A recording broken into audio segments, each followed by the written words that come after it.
Voilà.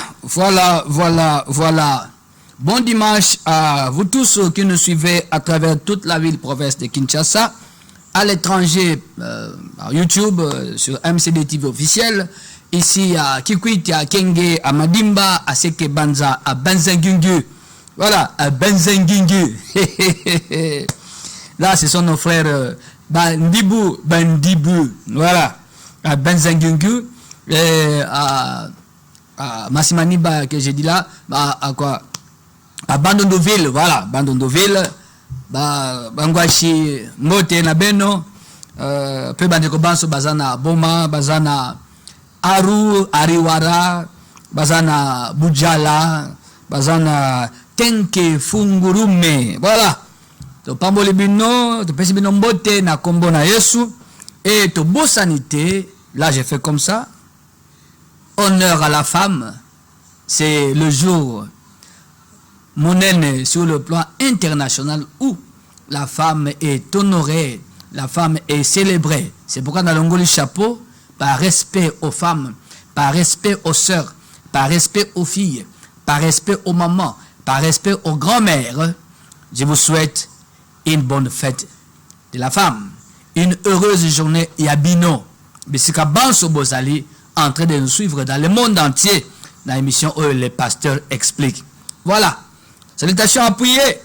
Oui, bonne fête de la femme à toi, Providence Eliel Jobel, ainsi que à Maman Gunga et Maman Dina, Maman Rita, Maman Nana, Maman Charlène, Maman Passa, voilà, Maman Annie, Maman Élisée aux États-Unis, Maman Meta, voilà, Maman Jeanne, Maman Fifi, Maman Sylvie, Maman Vuitika, Charlotte, Sœur Nabiso Divine, Sœur Nabiso Mariam, et toutes ces sœurs-là qui sont avec nous, dans MCDI, Sœur Malena Mundala, Madame Kasonga, Madame Atuta, Nani Lisusu Tobo Sanité, Sœur Mariam, c'est ça, hein? Ok, voilà, Bandeko Chako, Bandeko Nabiso, la famille Kanga, toutes les sœurs Kanga, la sœur Andrea, la sœur Paul, Madame Paul Fimpadio, c'est la sœur Saint-Tiche, voilà, Madame Bemi, la sœur Saint-Tiche aussi, Saint-Tiche Bemi, Saint-Tiche Fimpadio, voilà, bonne fête de la femme, na banso, Bokolanda Bisso, Tobosani Binote, papa, pesa le moins la maman, autour de papa, bon, biso, biso, biso, biso, na pesa binombote. Téléspectateurs Nabiso na Congo Brazza, maman na Brazzaville, nous vous saluons. Maman à Gabon, il y a beaucoup comme l'habitude faut passer. Gabon c'est encore quel pays? Botswana. Voilà. Kola Pambola Bino, Bandekubana Zambie. All the women who are in Zimbabwe, Zambia and Botswana. Today is your special day. Kuna bala anglais, hein? Et on a mis au bout là-bas, on a anglais, c'est long. Voilà, Ndeko Alpha à la réalisation. Zamba Pambola yo. Ndeko Kandolo Junior et Sikaza Zolanda Bisso. Voilà, bonne fête de la femme, maman Vanessa, madame Kandolo. Place aux A. Kola Pambola, madame Ntseka, Dina Kaniki, maman Irène, Nabino Banso. Bonne fête de la femme, madame Anto. Anto Nzambi Chibicha. Yoka, comme moi les en la terre. Maman Vakele Joséphine. Maman Vakele. Notre maman na MCD, Nzamba Pambola yo. Mukolo malamu ya ba maman. Mukolo malamu, place aux allées mukolo malamu. Voilà. Tokutani poto le bela. Maïe Tobandaki la fois passée, nous allons prendre un autre sujet pour nous aider dans la compréhension spirituelle de ce que nous voyons dans les songes. C'est l'émission Les Pasteurs Expliquent. L'émission qui interprète les songes que nous faisons. L'émission qui nous aide dans la compréhension spirituelle des choses. Nous martelons beaucoup sur le rêve parce que c'est un aspect très important, négligé par beaucoup. Ceux qui ont fait des études, souvent ils disent, ce n'est qu'un rêve. Ce n'est qu'un rêve. Or, la Bible dit, Job 33, 14 à 18, Dieu parle tantôt d'une manière, tantôt d'une autre. Papa Fagia Komelinga, yo pesi mwasi na ngai bonne fête de la femme te. Oui, madame Dianteza, pas clean. Bonne fête de la femme. Ba na Komelinga yawa na pesi ete. Je sais que bon l'an d'émission. Maman Sera, Kola Pambolayo, place aux Ali, bonne fête de la femme Pepa Inayo, Kokolanda Bisso. Voilà, je disais, Batumingi, bon, ceux qui ont étudié, hein, Mingi, Penza, attention dans ce qu'ils voient pendant le sommeil. Écoutez, le songe fait partie de la vie. Ça fait partie intégrante de votre vie. Faire des songes, des visions ou des rêves. Dieu parle aussi. Dans la Bible, il est écrit comme ça. Dieu parle quand les hommes sont livrés à un profond sommeil. Il y a des choses qu'on verra dans le profond sommeil. Il y a aussi des choses qu'on verra dans le sommeil léger. Ce n'est pas un sommeil profond. C'est un sommeil léger. Il y a des choses qu'on verra. On n'est pas encore endormi. Je dis bien, on n'est pas encore endormi. Mais seulement, c'est un assoupissement de quelques secondes. On s'assoupit un peu. Azo nimba. C'est-à-dire ça, boy. Akokende, azongi. Azongi. Vous voyez ça? Alalité. Azo nimba kaka. Il somnole. Il s'assoupit un moment. Et l'assoupissement vient pour te permettre de voir quelque chose que l'œil humain ne peut pas voir en temps réel. Une réalité qui est là, qui est tout près, ou qui se produit là. Maintenant, Dieu t'assoupit pour t'aider à voir et à comprendre. Mais, même Dieu reconnaît, hein, Job 33, 14. En bas, il est écrit, mais l'on n'y prend point garde.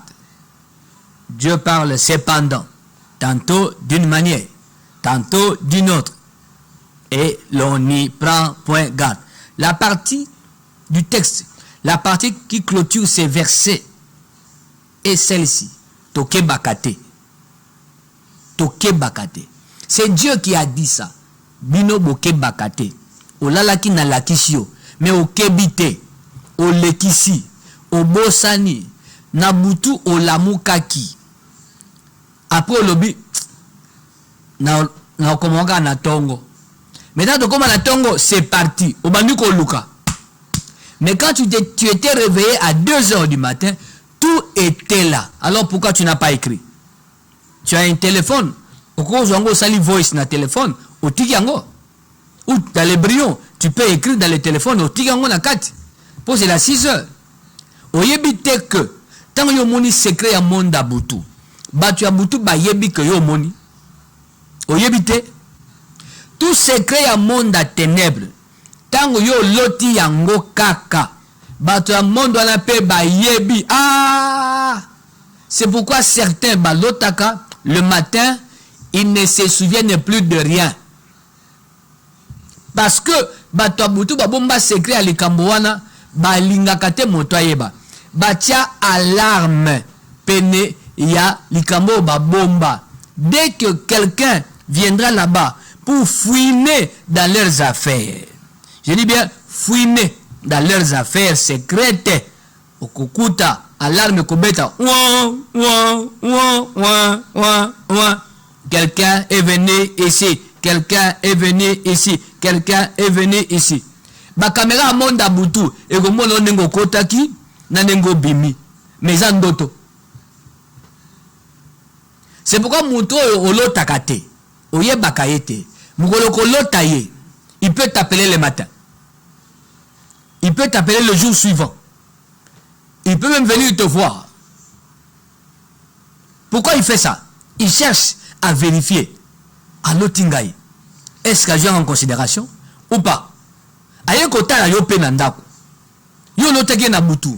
Mais na tongo ye mutaye. Na neve ye mutaye. Aye ko sanin. Aye ko vérifier. Est-ce que nenga loteke nga wana? A joué en considération ou pas? Il peut t'appeler le matin. Boni, osa bien, olamouki bien, tout ça, tout ça. Parce que il se sent en insécurité, il se sent découvert. Ndetina yakolota ndoto. C'est capital. Batumabe babomba maka.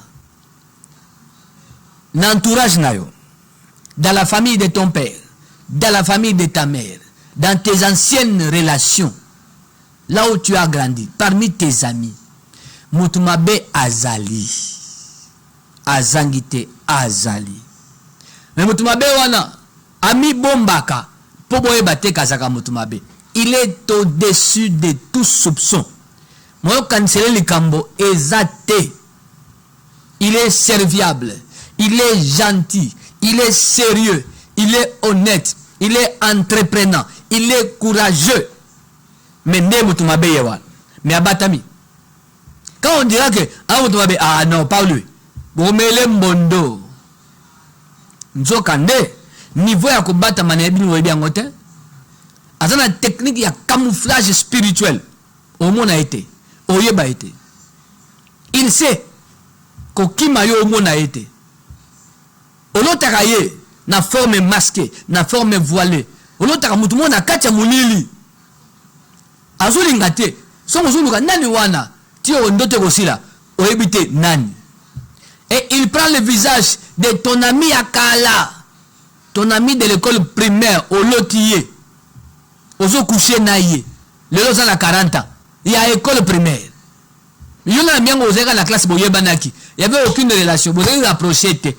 Comment vous avez bon, question en gros, est-ce que ça y est? Qui fait ça? Azaka Nayo, mais Alingo Yebade. De Makambo Yangwana. C'est-à-dire, l'on n'y prend point garde. Dieu t'a laissé voir, yo limité. Il y a des songes qu'on a fait, mais toboyu kondima. Le rêveur se réveille le matin. Non, c'est pas vrai. Non, non, non, non, non, non. C'est pas possible. Ça peut pas être lui. Ça peut pas être elle. Non, c'est pas vrai. Non, non. Dis-moi, Seigneur, dis-moi que je me trompe. Dis-moi que je me trompe. Tu veux que Dieu te dise quoi? Comme toi, tu parles français là, tu veux que Dieu te dise quoi? Quand tu fais un cauchemar, tu te réveilles. Oh, j'ai fait un rêve terrible. C'était un cauchemar terrible. Oh non, pas du... Non, non. Le monde est méchant. Les gens sont méchants. Oh non, j'ai pas pu dormir la nuit là. Et après? C'était un cauchemar. Et après? Au début, le cauchemar, ça va être mort dangereux. L'élément dominant dans le cauchemar, c'est l'angoisse, non? C'est l'oppression. Alors, d'où vient l'oppression? D'où vient l'angoisse? S'il n'y a pas d'oppresseur quelque part. Il y a un oppresseur quelque part. Nous martelons beaucoup sur les choses parce que le monde entier va l'otaka. Maintenant, c'est aussi un domaine très complexe. Et on pourra faire d'erreurs. Mon ami, Abungisa Moussale Sungakaye Futela Kenda Kulikola Ndoto Moninga Nangai. C'est un ami. Je l'ai croisé un jour dans un état lamentable. Ah, mon cher, qu'est-ce qui se passe? Ah, mon cher, il y a un appel de Moussala Nazo Compante Loka. Ah, à expliquer un appel de Moussala Nazo. Oh, c'est pas possible. Mais toi, tu pries quelque part, non? Oui, je prie dans tel endroit, à telle église, dans même le département il y a évangélisation. Ah, mais alors, qu'est-ce qui se passe? Il va pas naïbité. Maintenant, Nazonge pas nabiso papa, natiko fouté là. Bon, comme un pasteur, hein, il m'appelle papa. Mais c'est vraiment un ami. Nazonga est pas nabiso. Ah, mais ça c'est reculé là. C'est reculé. On t'a tiré en arrière. Ah, n'a posé la question, Moussous. Est-ce qu'avant Maramwana et Rolonga Moussala et comment? N'as-tu pas fait des songes? Bon. À proprement parler, je sais pas, hein. Ah bien non, un songe en rapport avec qu'on perd des locaux. Est-ce qu'ils allaient quitter? Ah bon, c'est dont je me rappelle ça que nakendaki pas na biso na ndoto, natiki ba sandal na porte andako. Metant na bimaki, ba sandal ezali souté. Ah bien, ah bon, bon. Na bisi bandila ce ndoto ngo bien, ezali nonde. Pour la compréhension, parce que contexte ya ndoto. Abi, je me suis vu dans Ndoto, je suis allé chez nous, dans notre parcelle familiale, voir ma mère. En rentrant là-bas, na portail à l'opango, bâti l'indalala. Mais na côté na l'opango, na côté matangate, na côté pe fête te, na côté nandako. Na dit sandal na porte nandako na côté maman to soyo na sisi. Na bima sandal ezate. Bandako luka sandal na monete Ndoto esili. Gabio. Yango sujet lelo hein. la complexité de certains rêves que nous faisons pendant le sommeil. La complexité de certains rêves que nous faisons pendant le sommeil. Mbilinga, mobulu ya bandoto mususu, mbulungana ya bandoto mususu dolotaka tant dolala kapongi. Et ça moi mobulu nakati. Mobulu dans le sens que eza ko pesa bososoli malamute, clarté. L'ennemi entier moi biloko ebele nakati pour embrouiller compréhension. On va comprendre, mais qu'est-ce que j'ai vu là? Qu'est-ce que ça signifie? L'ennemi a rendu l'histoire là complexe. Maintenant, il faut être à mesure comment dépiécer le songe, le rêve, aux moteur, au pandi moteur. Sima, on reconstituer moteur wana. Pièce on a place, pièce on a place. C'est comme les ossements desséchés et palangani. Maintenant, comment chaque os a besoin de la place naïm. Tibia, péroné, fémur et autres, besoin de la place, na place naïm. L'os ya cuisse, l'os ya genou, l'os ya boye, l'os ya épaule, ba kutanati, mutamutation a tié comme un moutou. Azon a nengazaki. C'est ça Ézéchiel 37, hein, les ossements desséchés.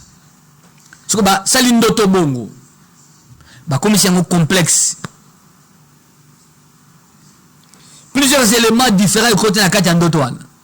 C'est ça l'explication de la complexité, hein? Qui contient ou qui réunit plusieurs éléments différents. Ça contient plusieurs éléments différents. Na kita la maman nabiso, na comme na lupanga famille na kuti ndana na porta lupango, na konda kada lupango feti te matanga te. Na côte na tiki sandal la porte Nathalie maman to so na bimi sandal les athées Lucas à gauche Lucas à droite na moni sandal était notre style. Mais tu en as parlé à qui? On a un bon pasteur. Qu'est-ce qu'il t'a dit? Le pasteur m'a répondu, hein, c'est l'un de Razoloba, que j'ai perdu les ailes de l'évangile.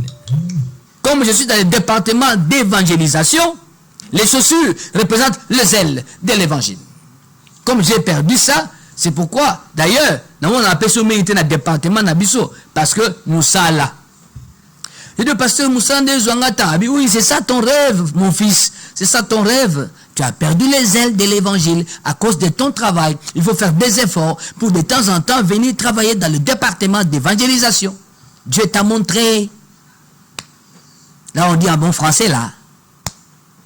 Nayo Kiti, mon frère, je ne suis pas contre ton pasteur. Mais ce que je te dis, ton rêve a été mal interprété. Mal interprété. Parce que sandales, chaussures, babouches, et ça a sécurité matérielle.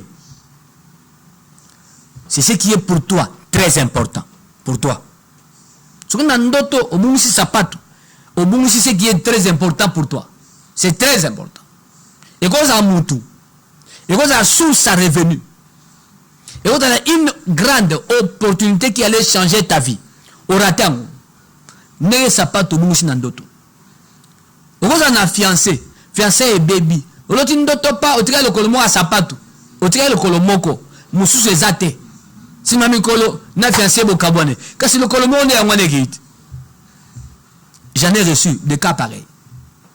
Mon frère, sandal nayo, sécurité matérielle, c'est ton travail qui est parti, qui était parti.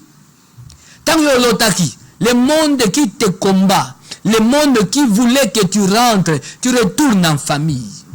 Le monde qui agissait pour te tirer en arrière. N'est-ce pas que dans ce rêve-là, tu es rentré chez vous pour aller voir ta mère? Aujourd'hui, tu vis avec qui? Non, je vis avec ma mère. Alors où? Dans la pensée de famille où tu avais rêvé. N'est-ce pas que dans ton rêve, il y avait une branche des rameaux? La branche des rameaux, ça en a deux connotations. Soit c'est la fête, la célébration, soit c'est le deuil. Et dans mandala là, ils ont l'entrée triomphale de Jésus à Jérusalem, non? Ils ont fête, ils ont essengo. Ils ont Hosanna mwana nzambe, Hosanna. Ils ont mandala là. Ils ont le essengo. Si vous pouvez mouta koufi, bâtir l'indala na quoi balabala non? Bâtir l'indala pour la mort de quelqu'un. Autrefois, Tout ça, ba catafalque batakala bayebi dans les années 70, dans les années 80. Ils ont ça bâti mandala la boye bâti na kati mbetu na muto akufi. C'était comme ça. Ils étaient catafalque autrefois. C'est à notre époque, à l'époque de Mobutu. Ils étaient bongo. Bâti il n'allait la soit fait père les bas les awana. Quand vous à l'université, le mot est sengo. Ils allaient appeler mandala là. Mais matin appelle ça comme mandala là. Ce que comme une à la porte, au côté dans le pont, ni fête ni deuil. C'est quoi? Mais ni nekei sandal. C'est-à-dire eza matanga ya sandal. Merci Mbeko Alpha. Eza matanga ya sandal. Oh sandal les ont représenté Musala. Musala. Na ba bomi Musala na yo. To ba lingala Musala e kufi. Na muka ndikache ngaye. Musala e kufi. Sandal wana nde kufa ki nde Musala. Yango mo ndala na porta lupango tango yokotaki. C'était ça. Ah mais non, c'est pas possible. C'est pas possible, c'est clair, non? Alors comment mon pasteur m'a dit que c'était les ailes de l'évangile? J'ai dit non. Je comprends. Chacun a son domaine. Chacun a son domaine. Livre Angoyo. Les dangers des rêves de votre sommeil, que l'évêque Marcel a écrit. J'ai écrit ce livre, ça fait depuis 2016. Donc 10 ans. 10 ans, livre. Ezotekama. Et qu'il y a en France, et qu'il y a en Belgique, et qu'il y a en Suisse, et qu'il y a en Canada, et qu'il y a en États-Unis, et qu'il y a en Allemagne. Oui.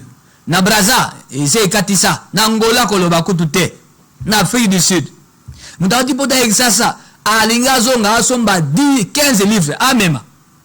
Ba pêche bon, on a battu. Même, je l'ai vu sur livre one. Oui, yangoy. Et ça disponible dans l'église MCDI, avenue Bomboma, numéro 26, commune de Kasavubu. Arrêt force publique. Mon secrétaire Wenza Gambela. Avenue Bomboma, numéro 26, commune à Kasavubu. Référence arrêt force publique. Kitiwan, c'est pas loin de Wenza Gambela. Référence parking. Hein? Parking à Mamintu Kamatari Boma. Le petit marché est à Banan Plantain. Makemba. Au monde après force, l'avenue qui suit, Nde Bomboma. C'est facile à voir. C'est un temple en étage là. Au monde en construction. Voilà. Livre Zali. Le c'est que Yaki. Yako Somba Yango. Yako Somba Yango. Au Bengi Bisson, numéro 082 37 81 971. Nabandeli 082 37 81 971. Na numéro 1 MP ça ezali, na numéro 1 Rose Apebiso par WhatsApp. Voilà. Alors, la complexité de certains rêves que nous voyons dans le sommeil. Dans une d'autres de Komone Moussaleki, c'est complexe. Très complexe. Appel de Moussala. Mais ça n'a pas été compris, malheureusement, par son pasteur. C'est vrai, notre est très complexe. Bon, moi, chapeau dans l'ati, il y a l'église Nabiso, hein? Ministère chrétien de délivrance intégrale. MCDI. Dit Moussa to Salaka. To Samela Kuna mercredi, vendredi, na 17h, puis dimanche, na 8h. Spécialement, dans le mois de mars, tout ça, na prière moko, yamatata. Mercredi, 21h à minuit. Le prière mystère, yoga. Le prière mystère pour renverser l'ennemi de ta vie. Le prière mystère pour renverser l'ennemi de ta vie. Mercredi, 21h à minuit. Et ça, c'est une nuit de prière. Baza musikate bazon rappel prière. Baza musika batikalaka. Pour 4h30, tu bando sembla sur 5h. Allez batubaki misala. Chaque mercredi à mois de mars, de 21h à minuit, nuit de prière. Toujours jeûner de 6h à 18h. Moi, jeûne à Mouké, 6h à 18h. Vous voyez, madame, mais là, du thé, na 18h, du thé, na mappa, na omelette. Après, au tika libongo, tu connais 21h, prière, mystère. 10 minutes, pan, tokati. Ceux qui ne sont pas loin, ils rentrent. bandoka bandal, bandoka kasavubu, bandoka ngiri, bandoka so utaipen, aza mutuka na ye azongi na minwa na azongi. Batabumbu, bazonga kana bango. Batumusuba musika batikalaka 4h to bandi sous prière, 4h30, 5h allez. Batbaké misala. Tous les mercredis à mois de mars, et bongo, les prières mystères pour renverser l'ennemi de ta vie. Voilà, et chaque dimanche, 8h à 10h30, les hommes et femmes de la foi audacieuse. Ouais, ndeko alpha so bon c'est affiche wana au monde yango dimanche ezoya et bandaki lelo le 8 mars. Lelo le 8 mars.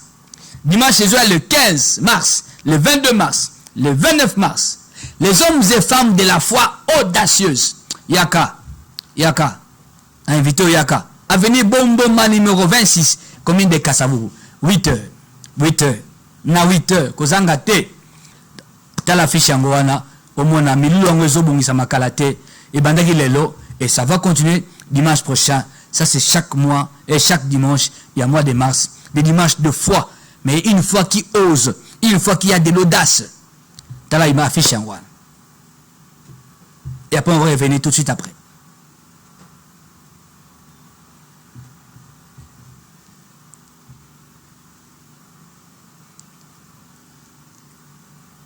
Si notre réalisateur est prêt, allez, il va nous balancer cette affiche-là.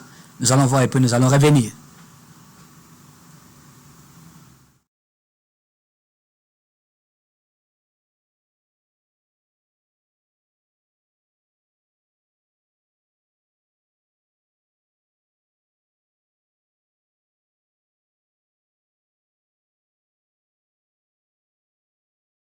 La complexité. C'est complexe. Et les mecs, au bout pour comprendre le biais. Qu'est-ce que j'ai vu là? Nazu papa comme les bisous. Voici le numéro, hein, na fongoli WhatsApp. Tu peux écrire. Il y a le numéro aussi au bas de votre poste téléviseur. Hein. Le numéro qui s'affiche en bas là. Au cours benga, au cours comment, na WhatsApp, au cours benga peine na WhatsApp, même l'appel normal. La complexité de certains rêves. Il y a des rêves qui sont complexes. Il y a des rêves, c'est clair. Monsieur les amis, boulou penza poso solango. Ezali. Tout le temps, notre papa, qu'est-ce qu'il nous écrit là? Bonsoir, pasteur. Voici les rêves que je viens de recevoir. Nous étions dans un village en pleine brousse, où la route est unique et non entretenue. De grandes herbes à gauche et à droite. Nous avons pris une pick-up, difficilement bondée de gens, pour aller vers l'autre village. Et en chemin, moi je descends pour visiter les couples de ma tante qui sont physiquement tous morts. Et qui sont tous morts il y a longtemps. Quelque temps après, je cherche ne fût-ce qu'un vélo pour suivre les amis. L'homme du vélo refuse. Je me retire un peu et le véhicule revient sans vraiment du bruit et passe. Mes efforts pour les atteindre sont vains et je me réveille pour prier. Voilà. Papa lotindoto namutuka bazokende yepe nakaja mutuka mais na village yango atala boye amoni nani couple voilà le couple de ma tante déjà décédé il y a fort longtemps donc tante naye na mobali naye na mobali la tante bakufa kala amuni bango ya titi na mutuka pakende kosola na bango mutuka ekei ya tikale bata bakufa basolo babeti masolo basilisi voulant rentrer mutuka ezate azonga moya kokende amoni muta vélo kele tika muta vélo aboyi keta après amoni mutuka bamataki bandi kozonga voulant monter dessus à kokite esimbite mutuka ekei et à la mouki. Donc, Atikali. Ndeko alva, Atikali wap. Na village wana. Abima, ezala route unique, hein. matiti à gauche, matiti à droite. Bato ya moni banani tante namba ina bakufa. Yesu kwa atikali. Ndeko ali fali batikali na cimetière. Ndeko ali faut mériter mais la secret hein. Voilà une très bonne interprétation. Donc otikali na cimetière. Ndoto elakisi papa otikali na cimetière. Bakufa kalati. Yo kiti oke so na bango. Ezaka mutu ekoti na cimetière ye kunda batuti. Parce que bimite. Yo bimite otikali. Aïe aïe aïe aïe aïe. Ndoto ya papa na biso ya mwana eza ndoto ya esprit de mort. Papa, c'est de l'esprit de mort. Otikali na cimetière. Isa mabe, il faut de la prière. Nous avons un programme spécial de prière. Chaque mercredi, 21h à minuit. Les prières mystères. Pour renverser. Moto à télémélé na vie. Faire tomber l'ennemi de ta vie. 21h à minuit. Ça la jeûne de 6h à 18h. Mais la maille la journée, sur 18h et bêtis, font la jeûne avec du thé, avec du pain. Ça moi Mike, problème exact. Tokuta la kan église na 21h, te bandi prier 10 minuit. Wa mo sika te ojongi. Olela ka ti o meleko yango tika na nzoto na o ti ola la bongo na tongo ya jeudi. Okolota na butu makambo. Si ma prière mystère wana. Et chaque dimanche, les hommes et femmes de la foi audacieuse, na 8h, avenue Bomboma, numéro 26, commune de Kassavobo, église MCDI. Voilà, tozu ndo katinde biso vocal, toyokaye. Ndoto na ye. Lobi, ezaki les 3 mars. Les 3 mars, ezaki jour au maman Koufaki. Bon, eh ben, na ka date wana men. Na butu, avant la bondeli na sambeli. Na zolota, na moni aye. Bon, aloti kalake, aye gozo bisoto kende voyage, to kende soki poto, on a zoyeba. Gana il passe na to kende poto. So bonga mape, mais bande bo regete na bia. Mais na otika wa bilo na nge bele bo na kende poto, voyage ngo pe. Bilo moka ya bongo bo mais na zoyeba na voyage wana donc. Tozo kende poto ngana il passe na ngai. Ngas ko na ndai ko regete kana. Zosi ka bilo na nge bele bilamba na ngai bilo bele gwepi. Avec aux habitants un peu de bongama, mais c'est comme si na bande un peu ko traîner, na zo traîner, c'est comme si na bossa ki mo loko, na bossa ki sapato, so ini na ndoto ana na zo eba. To ke na zenga ko traîner, c'est comme si na bossa ki mo loko, mo loko on na zo eba isusuté. Alors muki na tongo c'était vers 1h. On a la muki wana bi ah. Maman kufa poto. Poto ngwezani, ça c'est le voyage à l'au-delà. Vous comprendre que c'est la mort. La télémie, la bandi ko bonde. J'ai prié à peu près 45 minutes. La zongi na pongi. La mouki na 5 zoto mabe. La salaire fort na soukoy na ke musala. Après midi, donc ça ne tient pas. Donc de nazawa. Voilà. Ma mère a Koufa depuis le 3 mars. D'une certaine année, alors ti maman est kozoye nande konaye ba kende poto. De quoi alpha maman kufa est kozo bande ko ba kende poto. Sko poto wapi yesu kazo legete ah so notika bablo nanga nyuso ka pona kende poto. Azo traîner ah notika TV nanga notika radio nanga notika bilamba nanga sapato nanga nazotika boy. O poto ngoto kende poto. Et la risine. Yemo ka lobi hein. Regarde le but. Ah non, oh voyage nino. C'est vers l'au-delà. Ça c'est la mort ça. Maman c'est à Koufa. Comment il y a aujourd'hui surtout qu'il y a des poteaux. Mais ce qui est curieux, ndeko auto sali sa passeport. Tana to mutuna abi papa na sana to sa passeport. Abi oui na passeport. Na no kut na bimia na mboka tambala mokote. Ata braza na katisa te. Ana passeport na ju visa ya mboka mokote. Ata Gabon wa Cameroun, rien. Mais la ndoto, maman wango kufa eko zoye ba kende poto. Poto wa ba kende poto ya poto oni. Pour maman c'est akufa. Lui-même a conclu que eza voyage ya liwa, eza liwa.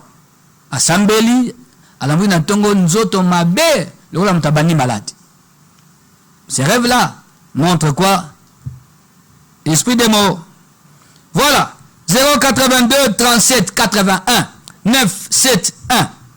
Bonne fête de la femme à toutes les femmes, à toutes les sœurs qui nous suivent à travers la ville-province de Kinshasa, Congo-Brazza et dans les environs. Toujours de Romusu à Tilivoïsawa. Nalala kinolo tatu tokunda bayar na biso oke kutoke kunda bayar na biso babosa ni biso babia batine so batina mutu biso babosa ni biso ndeni ngana niesi nae biso babosa ni biso ndeni siko tosa ndeni simcha mpeza msika kuna na kimbele njela bako tosa ndeni apone sina bito zila bakamyo msusu oyo ikindaka mbuki mbabimbi na mbuka tozila to matana kamyo na mawo kite biso na njela ngabi eske bokolinga oba olinga so tedika tolanda kaka matanga mawo babosa ni biso bolinga to telimi pyo na niesi pe to mpe mutu kinde pe kaka banjela mutu pe to kinde to bisi bangu me mabiso kite suka kana kimberli apo bino boki to landa babosa ni biso apo ba mutu ka mutu ko bozonga ndenga bite to kozonga po ba mituka kuna ezebele me biso babosa ni biso veto kena bangu biso babosa ni biso na tutuki boende to pesuke kape wana ndoto esuki wana bake wapi ndeko Alpha bake iko kunda bayer na bango na ndoto bakundi bayer mutu reke etiki bango babosani bango batikali wapi na cimetière ndeko Alpha batikali na cimetière. Voilà réalisateur ya mayele asi akoli na compréhension ko limbo la ndoto azo traduire batikali na cimetière so baye kunda bayer naki mutu bayer bango akufite ndoto eza ndeni po bayer aza en vie so nana akufi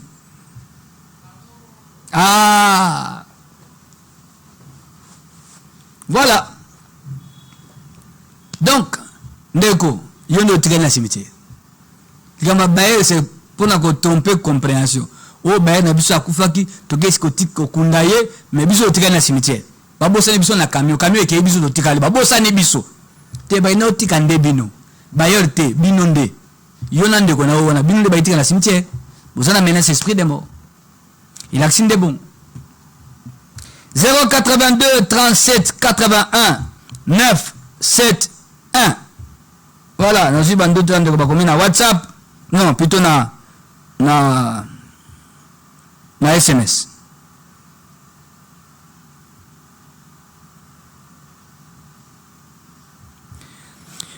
Prophète, bonsoir. Comme bongo, hein? Prophète, bonsoir. Nazali na kati ya losambo pe na lati chemise ya mpembe bapakoli ngai potopoto na sima ya chemise wana to pe c'est comme si vous lisez quelque chose hein? Wana to ou bien na to lo fezala bapakoli ngai potopoto na sima ya chemise wana tope na mukongo na yango. Ok. Pasteur ndoto oyo elimboli nini. Voilà. Nakabia sana kati ya prière. Mais soki chemise na yo ya pembe. Ba pakoli yango poto na sima. Mais ba ternir non? C'est comme une gloire qui est ternie. Ba bebisi nkembo ya vie. Mais la mère pembe sur bâtir poto mbala moko e baby non c'est une réalité ezana kati d'abord moina yo eko baby sa makambo nyoso sur ba monyo na libana tant musundengo zali il y a pas de problème rien à signaler wana makambo na kati oyo ko sala que moyo ko tabisika malamu ezate elamba ya pembe zui poto bakota nango na salle de fête était bakota nango na salle de réunion té. Non, au côté. Il faut poto wana batie balongola yango, c'est-à-dire basali maléfice, basali misala mabe babambio na nzoto. O tambola na yango. Et bien, c'est au niveau de ton âme. Ba baby si. Et si ka clarté zalaki et baby. Et si ka nkembo ko zala et baby. Et si ka lokume ko zala lokume et baby. Il est au basali à moi. Il a si bon. 082 37 81 9 7 1. Ouais, ndoto ande kona biso, toshinde ko mususu. Papa pasteur nabongaka te pona nini. Ah, asuke swana. Abiya bongaka te pona nini. Ndeko zo bongate na vie, je crois bien. C'est qu'il y a forcément des problèmes quelque part, non? Il n'y a pas d'effet sans cause. Il n'y a pas de fumée sans feu dans le barabongot. Ce que mon imilinga, c'est que moto ezali. Ce que zo bongate na vie, c'est que makambo ezali. O zo sa ke yo moyo bonga ezate. Omoni na vadia. Soki kiti o evandi singai, babuki makolonios. Kasi na kokoyate. Nous sous débuté, nous sous assité, voilà. Et l'axine, réalité cachée à Bomoinayo. Soki elongwete, et monanité, et yebanité, ba bebisi yangote, mambo etelemia, e kotikala, e kokoyate, e kolongwate, yango zo bongate. Kozana kobonga, et ça n'a pas cause cachée, na vinayo. Il faut qu'on la prière. Tout ça, ministère chrétien de délivrance intégrale. Yako sambela nabiso, yako yambaye sumasia comme Seigneur et Sauveur, si mayako kota na kati école ya délivrance, auto landela vie ya bato. Eza école ya délivrance ya ba pointé. Eza école ya délivrance ya koluka délivrance ya mutu. Le chrétien qui est venu là, la personne qui est venue au Seigneur, aina ba réalité nini netina nango yangwana. Yaka to landela yo malamu o yambaye to lakisa yo la réalité spirituelle de chaque vie. Afin que bako sambela ndenge longo bani polonga pe bonga. 082 37 81 9 7 1. La complexité de certains rêves que nous faisons dans le sommeil. Bonsoir pasteur, na lotindo tombwa azokanda ngai. Azokana ngai po alia ngai mbwa. Me nazalaki na nyama moko akufa pe nazokata michopo na ye nazobwakela ye yango po ekalme ye te ndeko mbwana aza bezali ayo bezali ayo ambwa te aza esprit méchant batindi aboma yo il a si bon. Donc, on a menacé dans le monde d'Aboutou. On a sous menace diabolique. C'est comme un loup-garou. Loup-garou. C'est la famille des chiens. Hein? Et le chien, et le loup, et le chacal. Bah, famille moko. La famille de chiens.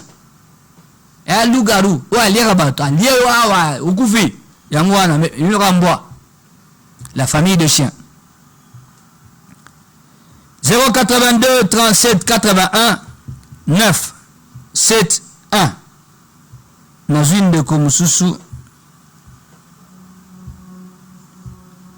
Ah, le message, il y en a les gens. Hein? La complexité de ces rêves que nous faisons dans le sommeil. La complexité de certains rêves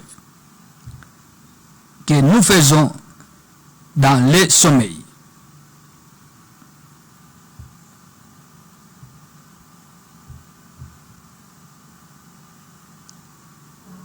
Bonsoir papa pasteur. Ngai Glody na monga fula. Na sepeli koyoka yo na mokolo ya lelo. Ah, gloire à Dieu. Mais ça, ils hein? Mais ça, c'est Moulaï, Bandeko. Moulaï.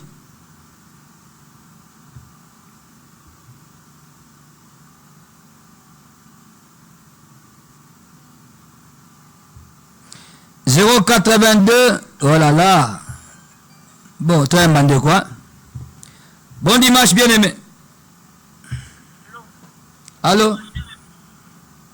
Bon dimanche, Bonne fête de la femme. merci beaucoup.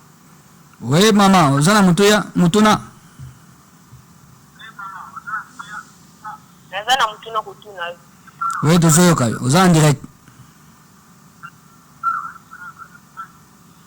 Alina Tunua. Alina. Vous n'avez bien le prophète vous a dit tout à vous. Ah, le prophète est dans Lukuta.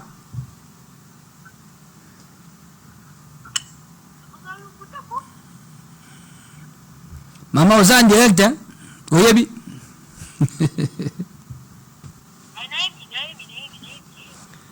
ah, vous avez la basse, vous avez la Lukuta. Oui, oui. Vous avez la basse, vous avez la Lukuta. Vous avez le bango en direct. Nous sommes en direct. Basa Yonin. Vous avez Michel Libola Bandoto.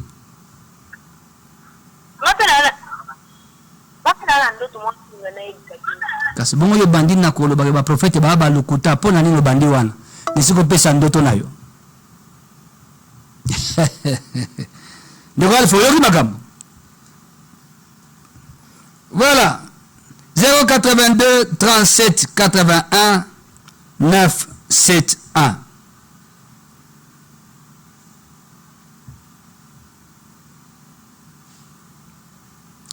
La complexité de certains rêves que nous faisons dans le sommeil. Salut pasteur, ngai na loti aminanga yakala totanga na ye asui ngai.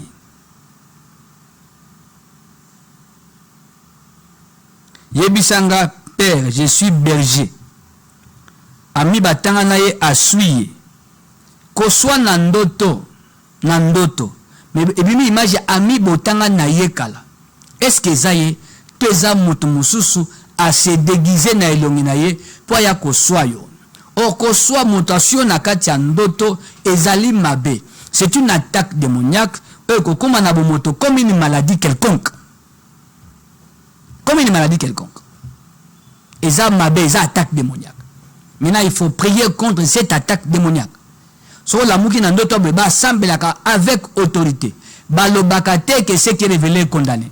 Ba salaka prière pour détruire ba effet ya attaque démoniaque ye pa na yo. Pesi ma ko attaquer moto ay ko attaquer na butu. Et l'axi bon. 082 37 81 971.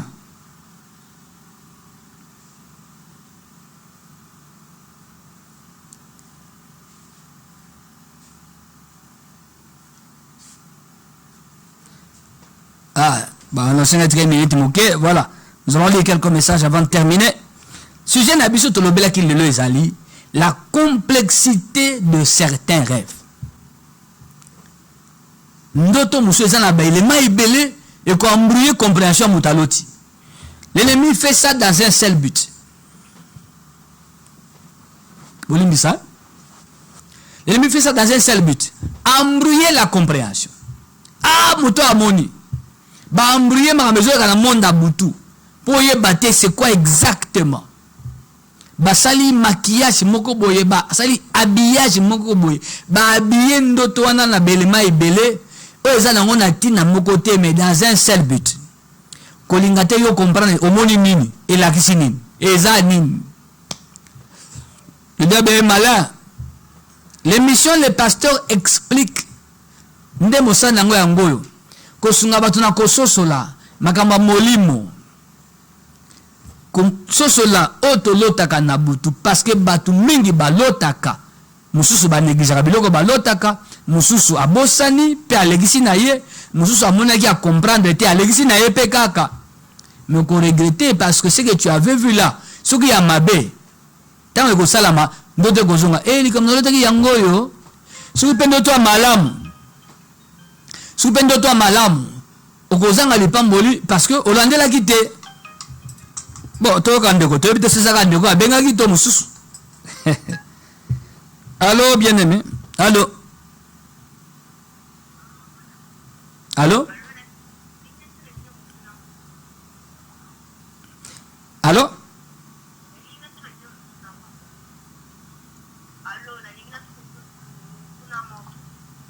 Oui.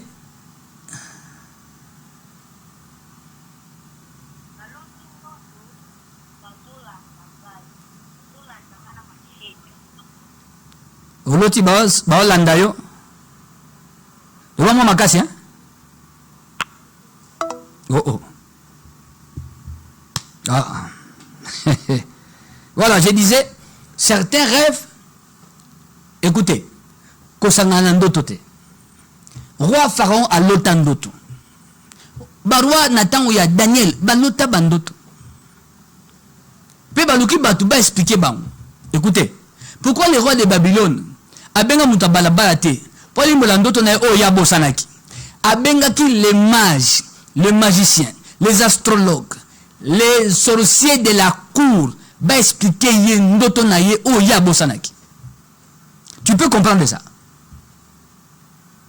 Le roi n'a pas appelé n'importe qui. Ceux qui ont négligé ndoto, t'as la Bible malam. Les rois de la Bible ont fait des rêves compliqués et ont cherché les gens éclairés de sa cour.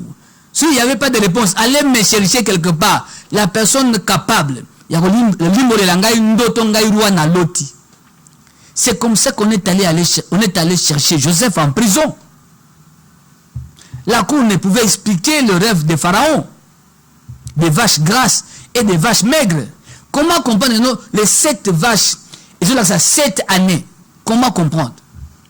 Et la santé des vaches, c'est la période de la prospérité. L'autre, l'état de santé maigre des autres vaches là, c'était les 7 années de sécheresse. Comment comprendre ça? La complexité de certains rêves. Il y a d'autres qui ont tant là il a pongi olotaginine ezali ndengini et il on sait bloquer ce que vous comprenez. Qu'est-ce que j'ai vu là?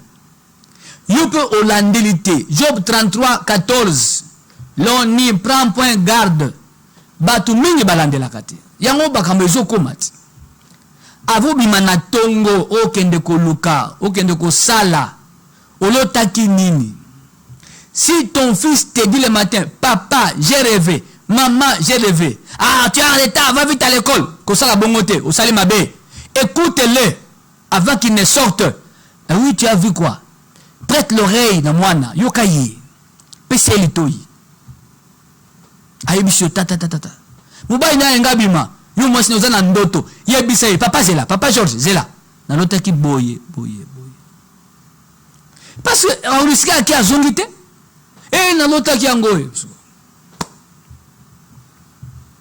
082 37 81 9 7 1 082 37 81 9 7 1 de numéro na biso yango wana tozindeka komi na WhatsApp.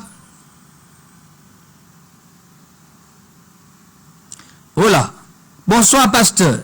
Moi si nanga alotaki ndoto akomi na zemi aboti 12 bana ela wana na ndoto sima nango mama balobi na ye na ndoto il faut gouvernement azwabino en charge bapesa mobali na yo musala en plus nanu pe nazwi musala te ye azananu epai na bango. Oh, moi je sais pas na bango est-ce qu'azana zemi donc na WhatsApp c'est quoi l'émission hein comment nga rapidement moi je ne sais pas na bango ana zemi azana zemi to nanu bali ete azana ne pas na bango pour lobi aza et pas na bango moi si azali nanu epai na bango nana yepa na yote ou comment expliquer ngai ipota yeba poto orienter ndodo malamu. Écoutez, d'emblée l'élément clé c'est quoi? Moi si aboti Et puis, quelle est la récompense? Bah, péché au moussala. Or, sur le plan humain, aux gens moussala te. Oh, nous comme ça, n'est-ce bien. En plus, nous payons na moussala te. Voilà. Nous payons moussala te. Son d'autres, on a les autres, c'est nga na moussala. Moussala nga uti na kobote, moi, c'est na boti ba na 12. Mais moi, c'est mon polobi, azana ne pas na bango. Yango na tuni mutuna. Aussi, balayer tote. Vendre resika mogo tote. Anazemi tote. Éclaircis-moi, comme ça, nous allons avancer. Voilà, à répondre. Azana zemite. Na pesela est déjà mbongo ya masanga. Voilà. Nana yepa na yote donc. C'est ça, hein? Parce qu'il répond, hein? Voilà, il suit l'émission. Voilà. Voilà. Il écrit. Tobotana ye mwana moko. Ok. Alors, qu'est-ce qui est caché dans cette affaire? Abotibana 12. Gouvernement appelle ça yo musala. Naki mutupe ozana musala te. L'élément principal est musala. Pour naki mutu ozana musala te. Et ce que musala, il faut prise en charge à bana. Oh, moi je suis dans bana 12 te. Ana mwana moko. Wotane mwana moko. Alors, ndeko, au sambelaka. Le chiffre 12 est le chiffre d'alliance. Au sambelaka. Quelque part, as-tu un pasteur qui prie pour toi, qui t'encadre, un berger de brebis, yosa brebis, il faut berger azal. Parce que le 12, c'est le chiffre d'alliance. On ne sort pas de l'Égypte sans Moïse. Et on n'entre pas à Canaan sans Josué. Qui est pour toi le Moïse par qui tu sortiras du chômage? Voilà. Nous avons la compréhension. Nous avons après l'émission. Nous avons des chiffres 12 à chiffre d'alliance. Maintenant, l'alliance, c'est l'homme de Dieu qui prie pour toi. Si tu en as. Pour Zani Moussala. Pour prendre en charge ta famille, il faut Zana Moussala. L'argent répond à tout. Il faut que nous ayons un salaire aux soins libotans. Moi, je suis au balaye au pessidot. Il faut bon résultat. Ah, aux anamusate. Donc, il faut moussala. Maintenant, qui prie pour toi? Quel est Moïse? C'est-à-dire, quel est l'homme de Dieu à qui Dieu a traité alliance? Et qui est ton pasteur? Ça passera par là.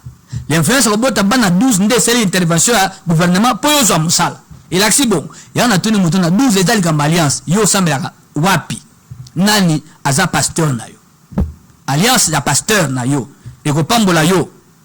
Ya on a tunu mutuna wana. 082 37 81 971. Voilà. Baso balandi biso ko la pambola bino surtout ba maman mukolo na bino lelo. Mukolo malamu ya le 8 mars à toutes les mamans balandi émission oyo. Bananza mignon sa ministère chrétien de délivrance intégrale, la sœur Esther Lembo, Bissika Boza, la sœur Grace Kanga, la sœur Jimima, la sœur Junelle Louyeye, la sœur Moukoko Berlich, Kolo Apambola Bino, te souhaiter une bonne fête, Napoka Oyo, Bossisa Mukolo Malamu. Je souhaite parler aux mamans de bien préserver leur dignité pour ne pas kobebisa mokolo yango na badega na makambe bele zaka malamu te poza mokolo na bino. Alors vous fêtez malamu Nzambe a pambola bino. Cette émission sera rediffusée le jeudi à 18h35, le vendredi à minuit. Tokuta dimanche zakoya par la grâce de Dieu. Banso bandi biso Nzambe a pambola moko na moko.